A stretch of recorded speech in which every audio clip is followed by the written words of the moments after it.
Activa se inicia en febrero de 2017 como un proyecto piloto del Centro de Salud Fuensanta del Departamento Valencia Hospital General.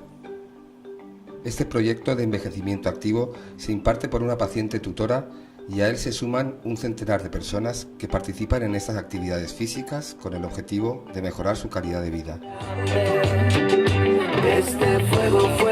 Nosotros hemos visto que la gente mayor cada vez es más numerosa y había que poner en marcha actividades que potenciaran el ejercicio físico entre la gente mayor, que se ha comprobado que disminuye el gasto sanitario porque no lo necesitan, sobre todo en analgésicos y en psicofármacos, y entonces vimos que había que desarrollar un curso para formar a gente mayor que pudiera ser a su vez gente que dinamizara estos grupos. El curso Enseñar a Enseñar consta de 10 sesiones donde se trabajan aspectos claves de la movilidad en el paciente mayor basados en el juego y la risa, socializando y empoderando en salud entre iguales.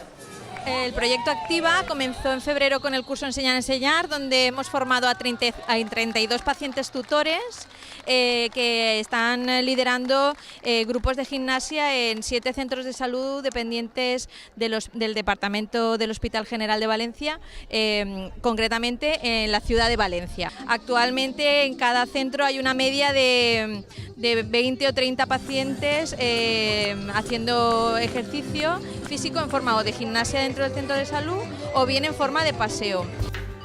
El ejercicio y las actividades en grupo ayudan a que los mayores entiendan esta etapa de la vida como un ciclo más de crecimiento personal en el que tienen que seguir desarrollando hábitos de vida saludables, físicos y mentales.